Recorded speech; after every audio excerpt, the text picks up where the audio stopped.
Bismillahirrahmanirrahim. Assalamualaikum warahmatullahi wabarakatuh. Selamat bergabung teman-teman dalam mata kuliah saya. Kali ini dalam satu semester ke depan kita akan bertemu dengan mata kuliah ilmu negara. Baik, seperti yang sudah saya sampaikan kemarin ketika pertemuan pertama kita di kelas grup ya yang sudah saya sampaikan. Baik, pada pertemuan pertama ini saya akan membahas pada dasar atau awal mula terlebih dahulu bagaimana asal mula terjadinya suatu negara atau asal mula munculnya negara, di mana didasarkan nanti atas dasar-dasar teori-teori pembentuk kenapa negara ini bisa ada. Baik, mungkin nanti mohon maaf karena masih keterbatasan kita dalam keadaan yang tidak bertemu langsung, jadi kita lebih banyak menggunakan media seperti ini untuk mempermudah dalam proses pembelajaran kita. Baik, semoga nanti teman-teman bisa mengikuti dan jika ada pertanyaan nanti silahkan langsung bisa menghubungi saya di grup ataupun melalui email yang nanti akan saya sertakan di bawah. Baik, kita langsung mulai saja.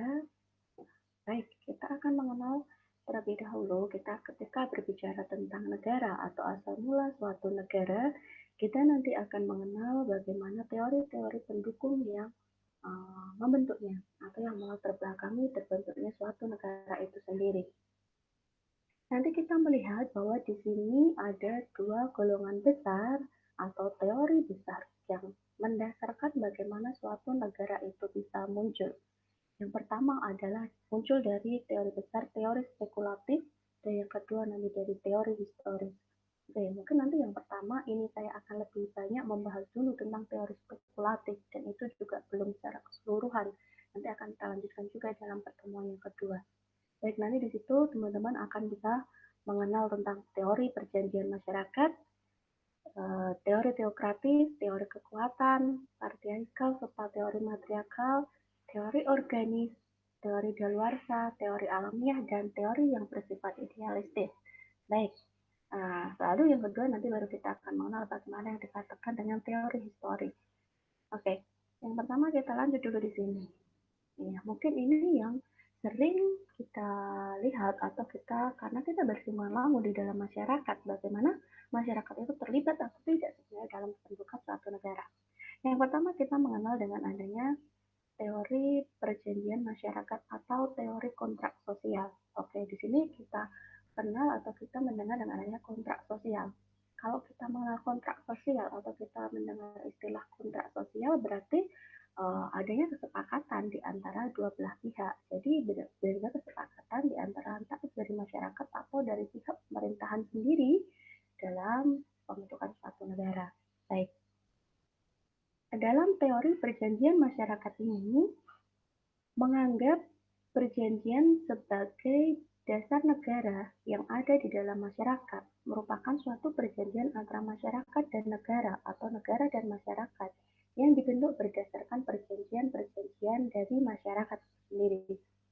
Oke, kalau kita mengenalnya ini ditemukan dalam tulisan sepanjang zaman atau dari zaman Yunani Purba yang sampai ketemu nanti teori terakhir itu dari Rousseau atau Rousseau pada abad ke-18.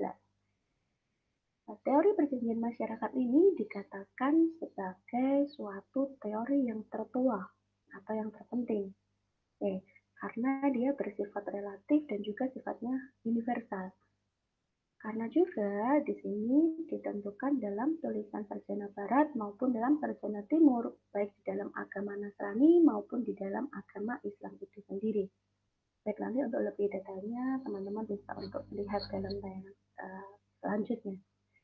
Baik, ingat ya bahwa di sini terjadi perjanjian masyarakat atau adanya kontrak sosial yang dibentuk oleh masyarakat dan negara. Oke, yang didasari di sini. Oke. Teori perjanjian masyarakat ini sendiri, kalau kita melihat dari perjalanan perkembangannya, kalau kita melihat di barat dari kaum sofis itu sendiri atau filsuf Yunani itu mengatakan bahwa ini mempunyai ide dasar tentang kontrak atau kontrak dari masyarakat dan negara itu sendiri. Lalu Plato menguraikan tentang perjanjian yang membentuk suatu negara itu sendiri di bagian timur. Perjanjian masyarakat ini ditemukan dalam Arthasastra oleh Claudius. Baik, nanti ketika kalian melihat tentang teori perjanjian masyarakat, kalian akan menemui 3 tokoh utama atau tokoh pencetus munculnya teori perjanjian masyarakat. Atau di sini tokoh yang mengedepankan hingga keluarnya kenapa negara itu muncul karena adanya kontrak sosial di dalam masyarakat. Oke, nanti kalian menemukan adanya Thomas Hobbes. Oke, yang kedua John Locke, dan yang ketiga ada Jean Jacques Rousseau. Oke, Thomas Hobbes nanti ini dengan satu perjanjian atau Pactum Subjectionis atas adanya satu perjanjian. Yang kedua John Locke ini nanti dikenal dengan Administrative of Civil Government. Oke, dan J.J. Rousseau dia mengenal dengan adanya Pactum Unionis. Oke, untuk lebih detailnya kita melihat seperti ini. Yang pertama dari Thomas Hobbes. Thomas Hobbes itu menekankan, sebenarnya ini hampir sama nanti intinya bahwa ini adanya kontrak sosial atau adanya suatu perjanjian di dalam masyarakat. Dasar yang diletakkan pada Thomas Hobbes itu adalah pandangan yang dibentuk. Jadi dari tiga tokoh ini ada diletakkan dari cara memandang masyarakat. Kalau Thomas Hobbes itu melihat sebelum adanya negara atau sebelum terbentuknya negara itu sendiri, bahwa manusia ini dikatakan sebagai suatu keberadaan manusia di bumi ini sebagai sesuatu yang keadaannya kacau atau dia tidak stabil. Nah, kenapa Hobbes mengatakan bahwa keadaan kacau atau tidak stabil di sini? Karena manusia-manusia itu tadi yang dikatakan atau terbentuk dalam satu masyarakat tadi tidak memiliki arah yang jelas. Jadi secara alamiah manusia tidak memiliki arah yang jelas.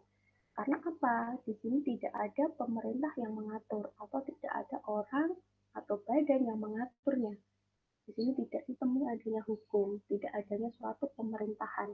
Jadi benar-benar dikatakan bahwa di sini bersifat alamiah. Manusia ada karena manusia itu ada atau terbentuk itu berdasarkan sifat alamiah tanpa dipengaruhi oleh faktor apapun. Nah, ini dalam pandangan Hobbes memandang bahwa hal seperti ini adalah suatu keadaan yang kacau atau keadaan yang membahayakan, serta di sini akan tidak stabil keadaannya. Nah, sifat dasar yang ada ini berupa keadaan ilmiah dari dasar manusia itu sendiri. Jadi benar didasarkan bagaimana manusia itu hidup, bagaimana manusia itu tinggal, dan tanpa adanya pengaruh oleh siapapun. Itu dalam pandangan Hobbes, bahwa manusia sebagai suatu keadaan yang kacau sebagai dasar ilmiahnya.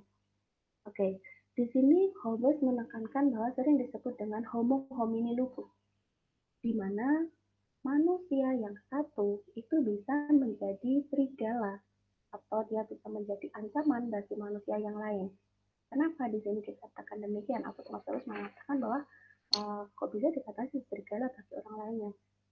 Karena di sini tidak ada sesuatu yang mengaturnya atau tidak ada sesuatu yang mengontrol keadaan manusia itu sendiri antara manusia dan manusia, sehingga manusia itu bisa menjadi berbahaya bagi manusia yang lainnya, atau dikatakan di sini Hobbes mengatakan bahwa dia bisa menjadi serigala bagi manusia yang lainnya. Oke, bisa saja manusia satu bisa nanti dia dengan kekuatannya dia akan melemahkan manusia yang satunya. Nah, ini sebagai keadaan yang kacau dalam pandangan Hobbes itu sendiri. Baik. Yang kedua juga dikenal istilah omnium bellum contra omnium.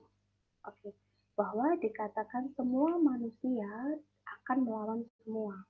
Jadi siapapun manusia itu mereka punya kesempatan yang sama atau dia punya hak yang sama untuk bisa melawan manusia yang lainnya, atau dia bagaimana mereka untuk bisa mempertahankan dirinya.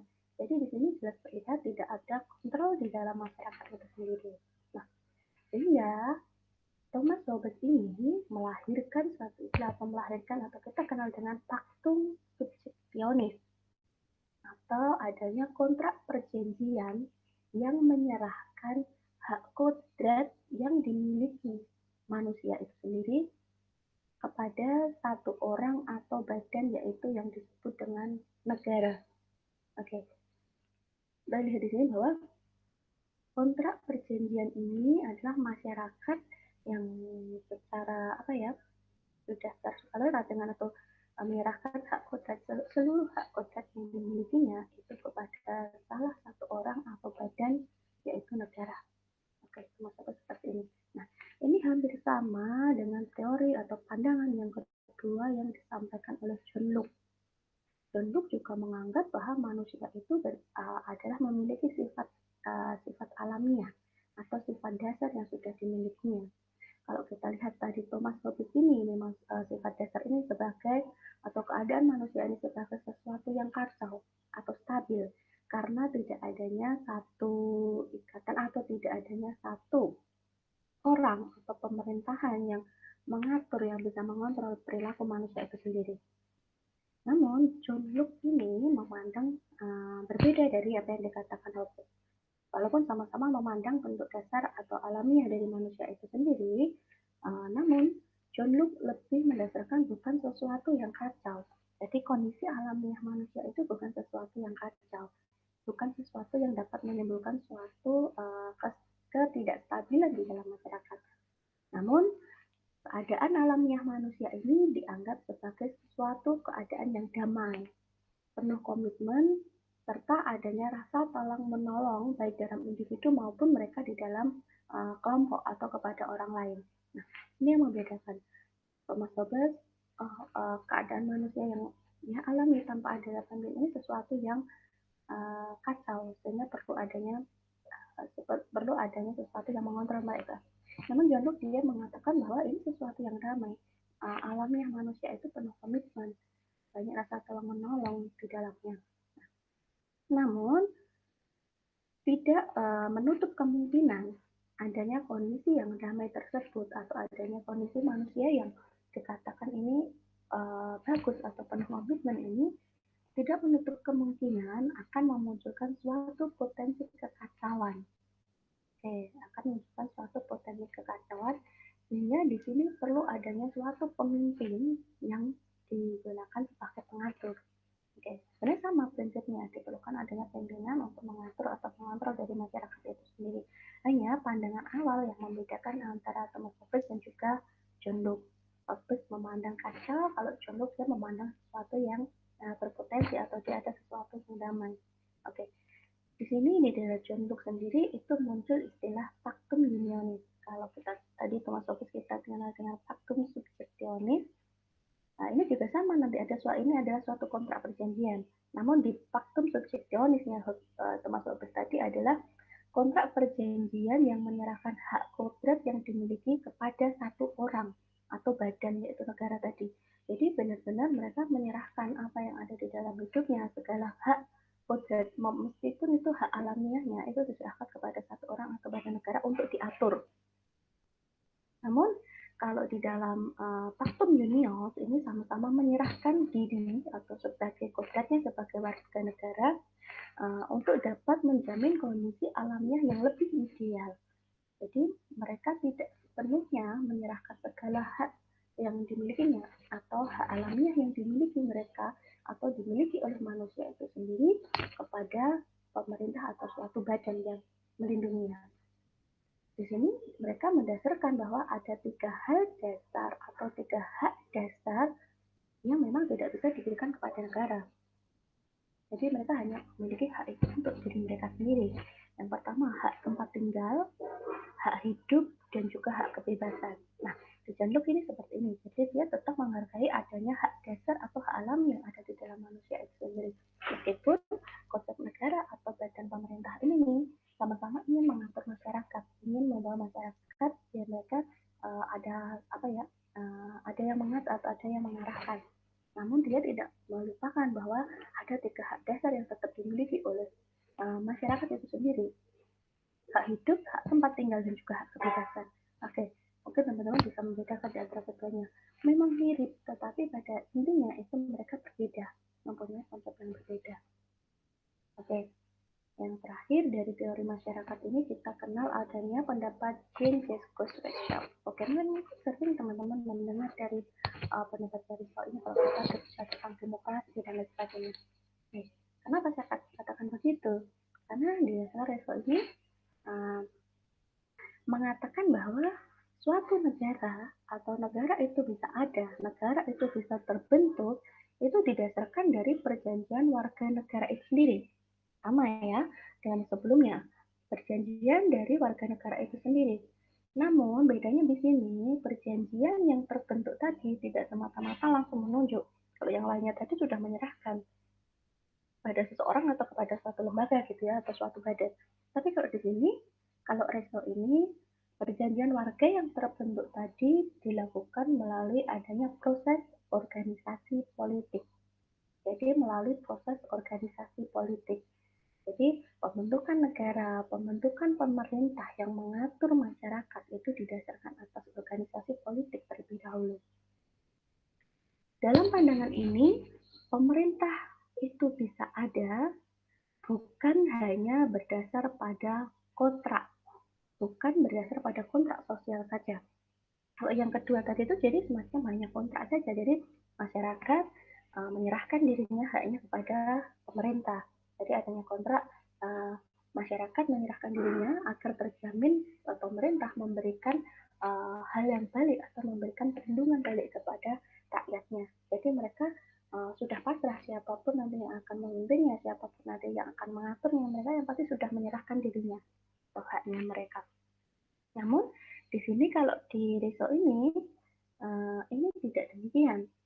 Pemerintah yang ada bukan karena kontrak semacamnya itu, atau bukan karena kontrak masyarakat menyerahkan kepada atau manusia itu menyerahkan kepada pemerintah atau negara. Namun hanya bisa dilakukan atau hanya bisa dipilih karena adanya organisasi politik yang dibentuk melalui adanya kontrak. Beda ya, kalau tadi memang langsung kontrak, kalau di sini harus melalui keterwakilan organisasi politik yang dibentuk melalui kontrak. Jadi organisasi politik ini dibentuk dari adanya kontrak. Kontrak dari perjanjian dari masyarakat itu sendiri. Jadi masyarakat yang menentukan atau memilih atau menentukan organisasi politik mana yang sesuai dengan pandangan mereka, sesuai dengan tujuan dan visi mereka, sesuai dengan apa yang mereka harapkan. Oke. Jadi pemerintah ada atau bisa terbentuk karena adanya organisasi politik yang dibentuk dari perjanjian atau kontrak dari masyarakat itu sendiri atau yang bermula dari kemauan masyarakat itu sendiri. Pemerintah terbentuk dari wakil yang ditunjuk dari warga negara itu sendiri. Oke, jadi adanya perwakilan. Jadi beda kalau dua sebelumnya tadi, misalkan langsung terbentuk X gitu ya, ini sebagai pemerintah, ini sebagai pemimpinnya. Jadi pemerintah tidak mempunyai andil di dalam pemilihan itu sendiri, tapi mereka sudah karena sudah pasrah menyerahkan hak mereka, jadi mereka sudah pasrah siapapun yang memimpin, yang penting mereka adalah menjamin kehidupan masyarakat itu sendiri. Namun kalau di sini di ini tidak, pemerintah itu ada karena memang keterwakilan dari rakyat melalui wakil-wakilnya atau melalui pemilihan rakyat melalui wakil-wakilnya. Oke, maka dari itu saya katakan bahwa ratio dikenal sebagai letak dasar untuk negara kedaulatan yang berada di tangan rakyat melalui perwakilan organisasi politik. Jadi dari sini dikenal, makanya dikenal bahwa kita sering mendengar Rousseau itu sebagai penggagas paham negara demokrasi. Bahwa negara itu ada memang karena bentuk keterwakilan, pemilihan secara keterwakilan oleh masyarakat itu sendiri melalui badan-badan lembaga tertentu yang mewakili atau mewakili dari suara rakyat kepada bentukan pemerintah itu sendiri. Oke. Sehingga di sini disebut dengan public opinion. Oke, jadi berdasarkan pada opini publik, berdasarkan pada pendapat-pendapat masyarakat, berdasarkan dari pertimbangan-pertimbangan masyarakat yang didasarkan pada keterwakilan atau melalui organisasi politik sebelumnya tadi. Baik, teman-teman, dari tiga teori masyarakat ini, adakah yang mungkin nanti ditanyakan atau ada yang mungkin masih bingung di antara ketiganya? Silakan nanti yang masih bingung, kalian bisa langsung menghubungi saya atau kalian kita bisa diskusi di dalam WA group. Oke, oke, saya sampaikan dulu seperti ini. Saya dasarkan lagi atau saya kerucutkan lagi seperti yang di awal tadi. Bagaimana teori perjanjian masyarakat itu tadi bisa terbentuk? Jadi ada terjadi dua kali perjanjian. Ya, kita kenal tadi yang pertama adanya Pactum Union dan juga yang kedua Pactum Successionis. Pactum Union ini sendiri terbentuk karena perjanjian masyarakat yang bersama-sama mengadakan perjanjian tersebut. perjanjian masyarakat secara bersama-sama atau secara serentak mereka mengadakan perjanjian tersebut. Kalau Pactum Subjectionis adalah perjanjian antara masyarakat dengan seseorang atau kelompok orang yang diberikan kekuasaan dengan suatu syarat tertentu. Nah, syarat tertentu ini harus dihormati dan ditaati oleh kedua belah pihak, yaitu entah dari rakyat sendiri atau dari kelompok orang tersebut. Oke, silahkan kalian lihat scroll ke atas lagi tadi terkait tentang dua ini, Pactum Union dan Pactum Subjectionis ini sendiri.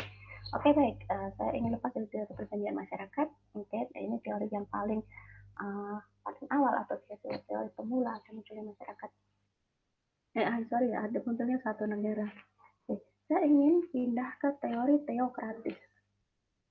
Teori ini bersifat universal, ditemukan baik di barat maupun di timur. Pada abad pertengahan, doktrin tentang ketuhanan atau sudah mulai masuk adanya ketuhanan di sini pada abad pertengahan ini, doktrin ketuhanan membenarkan adanya absolutisme atau kekuasaan dari seorang raja atau kekuasaan dari seorang pemimpin dengan alasan bahwa raja bertahta karena kehendak Tuhan. Bahwa raja bertahta karena kehendak Tuhan. Jadi apa yang dilakukan raja itu karena adanya kehendak Tuhan. Karena memang di sini prinsip ketuhanan sudah mulai masuk di sini ya. Hak-hak raja berasal dari Tuhan. Jadi raja itu mempunyai hak atau hak-hak yang didasarkan atau diperoleh oleh raja itu karena memang adanya kehendak Tuhan. Tanpa adanya Tuhan yang terlibat di situ, itu raja atau ketika melakukan pemerintahannya itu tidak bisa terlaksana. Jadi di sini kita mengenal nanti ada dua pengistilahan atau di sini ada pemerintahan dan juga dari ketuhanan. Negara itu sendiri juga dari Tuhan. Oke. Hak-hak raja berasal dari Tuhan untuk memerintah dan bertahta sebagai raja. Jadi raja itu ada karena adanya Tuhan. Oke, prinsip teokratis yang dibentuk seperti itu. Di sini ada tokoh-tokohnya kita mengenal ada tiga, salah satunya Agustinus, Thomas Aquinas, dan juga Marsilius Padua. Oke, ini teori teokratis. Bahwa doktrin tentang ketuhanan yang membenarkan absolutisme kekuasaan suatu raja. Raja ada atau pemimpin ada karena adanya keterlibatan atau ikut campur Tuhan di dalamnya. Oke. Kita pisahkan dulu ya sama masuk di dalam agama Islam atau dan lain sebagainya. Oke, kita masuk dulu di sini dari teorinya Agustinus. Oke. Jadi tiga tokoh ini juga menempatkan sesuatu istilah yang berbeda atau penafsiran yang berbeda. Agustinus, pemikirannya mendasarkan pada ajaran agama Nasrani. Oke. Terdapat dua jenis negara, yaitu Civitas Dei, atau dikatakan Civitas Dei ini adalah suatu negara Tuhan. Dan yang satunya adalah Civitas Terrana, atau negara dunia atau dikenal dengan negara iblis. Dia mengistilahkan seperti itu. Jadi di dunia ini ada dua macam negara. Civitas Dei atau negara Tuhan, dan juga Civitas Terrana, atau negara dunia atau negara iblis. Nah, Civitas Dei ini, atau negara Tuhan ini adalah suatu negara yang paling sempurna atau dikatakan oleh Agustinus ini adalah negara yang diharapkan atau negara yang paling ideal dan paling baik. Pihak yang ditugaskan dalam mewujudkannya di sini adalah pihak gereja. Oke, jadi siapapun pengatur negara, siapapun pengatur pemerintahan ini adalah gereja sebagai motor utama atau gereja tadi sebagai motor bagaimana prinsip ketuhanan itu bisa untuk sebagai penguat atau pengokoh adanya suatu negara. Oke. Namun beda lagi yang satunya kita kenal adanya Civitas Terrana atau negara dunia atau negara iblis. Bahwa di sini negara yang bersifat dikatakan Agustinus ini bersifat jelek atau memang minus ya, kurang baik. Namun terpaksa diterima oleh masyarakat sebagai suatu keharusan. Oke, jadi mereka mau nggak mau menerima Civitas ini, Civitas Terrana ini atau menerima negara ini karena suatu keharusan. Jadi dituntut mereka harus memiliki negara gitu ya. Namun dia mempunyai tugas yang kuat atau memiliki tugas yang berat. Tugas Civitas Terrana ini adalah dapat mengabdi kepada gereja, yaitu merupakan alat gereja untuk memusnahkan musuh-musuh gereja, supaya bisa terwujud civitas D. Atau kalau kita istilahkan seperti ini. Jadi fokus civitas D ini adalah negara Tuhan, bahwa apapun yang terjadi di dalam masyarakat, apapun yang terjadi di negara itu adalah karena kehendak adanya Tuhan. Jadi agama ini memegang peran penting di dalam suatu negara tersebut. Jadi negara itu atau dapat dikatakan bahwa dia adalah negara agama.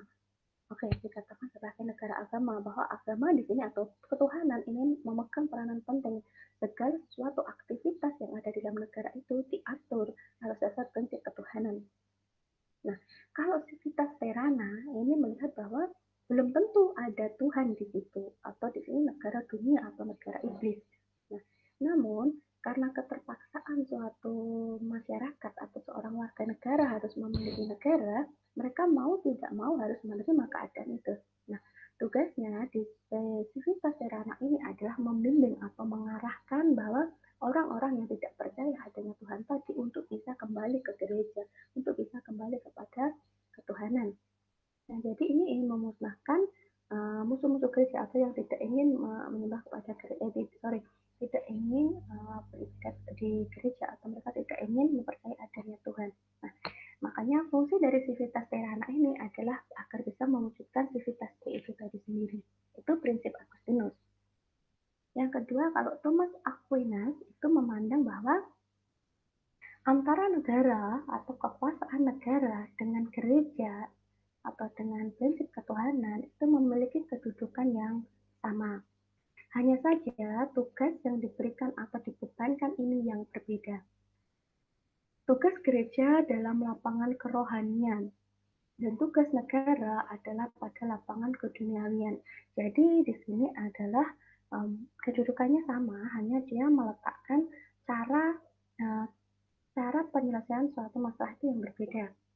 Kalau gereja itu diletakkan untuk menyelesaikan masalah tentang kerohanian, bagaimana memotivasi masyarakat, bagaimana dia bisa membangun jiwa-jiwa di dalam masyarakat itu sendiri. Nah, tugas negara atau pemerintah itu sendiri adalah berdiri sendiri, dia terkait tentang lapangan keduniawian.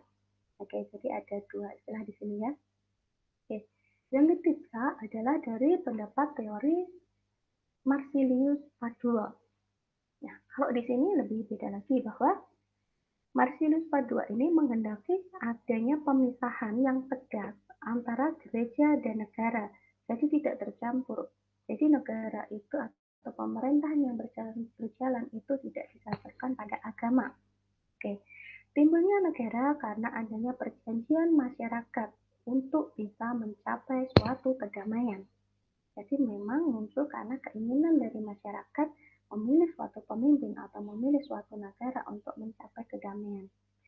Dalam perjanjian rakyat, di sini nanti akan menunjuk seseorang untuk dapat menyelenggarakan perdamaian itu. Jadi dalam perjanjian masyarakat itu adalah memilih atau menunjuk seseorang yang dipercayainya untuk menyelenggarakan perdamaian juga. Masing-masing saling menundukkan diri. Penundukan terbatas pada apa yang dikehendaki oleh rakyat. Jadi seorang pemimpin negara itu tadi dia terbatas pada apa yang diinginkan oleh rakyat saja. Rakyat lebih berhak untuk menentukan peraturan-peraturan manakala raja tersebut menyalahgunakan kekuasaan rakyat. Jadi di sini rakyat sebagai pengontrol utama terjadi atau berjalannya suatu negara. Penyerahan ini disebut dengan concession ini atau sedangkan translation adalah penundukan mutlak rakyat kepada raja. Jadi di sini Marsilius Padua menekankan tadi ya adanya pemisahan gereja dengan negara, urusan-urusan dunia dan juga dari urusan tentang kerohanian tadi. Jadi negara itu bukan karena berdasarkan Tuhan, tapi berdasarkan dari masyarakat itu sendiri. Jadi bukan suatu kodrat yang sudah alami dari Tuhan, tapi ini berdasarkan pada memang kesepakatan dari masyarakat itu sendiri. Oke. Jadi teman-teman, dari 3 buah ini mungkin ada yang ditanyakan, silahkan nanti untuk ditanyakan. Jadi bedakan bagaimana terbentuknya teori masyarakat dengan teori teokrasi ini tadi sendiri. Kalau kita berbicara pada ajaran agama Islam, Islam didasarkan pada ajaran pokok takwa kepada Allah. Pemerintahan Islam memiliki sifat teokrasi. Oke. Karena segala masalah tentang kenegaraan dan keduniawian harus tunduk dan taat pada perintah Allah. Jadi, apapun yang bermasalah kenegaraan atau itu yang bersifat tentang duniawi itu semuanya harus tunduk dan kembali lagi dikembalikan kepada Allah. Konsep kedaulatannya adalah teodemokrasi. Oke, demokrasi yang masih mendasarkan pada asas ketuhanan gitu ya. Kita tetap demokrasi di dalam masyarakat atau di dalam pemerintahan itu kita tetap demokrasi di mana kita memilih pemimpin ataupun kita memilih rakyat, kita menentukan negara itu tadi itu berdasarkan pada pendapat rakyat. Tapi di sini tidak lepas tetap mendasarkan pada asas ketuhanan itu sendiri. Nah, rakyat diberikan kewenangan di bawah kekuasaan oleh Allah itu sendiri. Nah, itu mungkin kalau kalian bisa mendapatkan atau sama nggak sih dengan teori yang sebelumnya atau sama nggak sih dengan teori-teori demokrasi yang sudah disampaikan sebelumnya. Oke, oke teman-teman, mungkin untuk pertemuan pertama ini saya baru sampaikan pada dua teori utama dulu. Jadi teman-teman silahkan nanti untuk bisa memperhatikan dulu bagaimana suatu negara itu terbentuk dari adanya teori masyarakat dan dari teori teokrasi atau teori agama di sini ya. Oke, nah, dari dua teori besar ini apakah nanti kalian sudah bisa membedakan bagaimana makna satu negara itu bisa muncul. Dan nanti kita bisa menyimpulkan di akhir setelah kita sudah mengenal semua teori-teori yang sudah ada. Oke, silahkan untuk selanjutnya bisa untuk dibaca-baca dahulu, nanti akan saya jelaskan kembali pada pertemuan berikutnya. Oke, nanti silahkan kuis kalian ikutin yang ada di Google Classroom yang akan saya berikan nanti di kelas.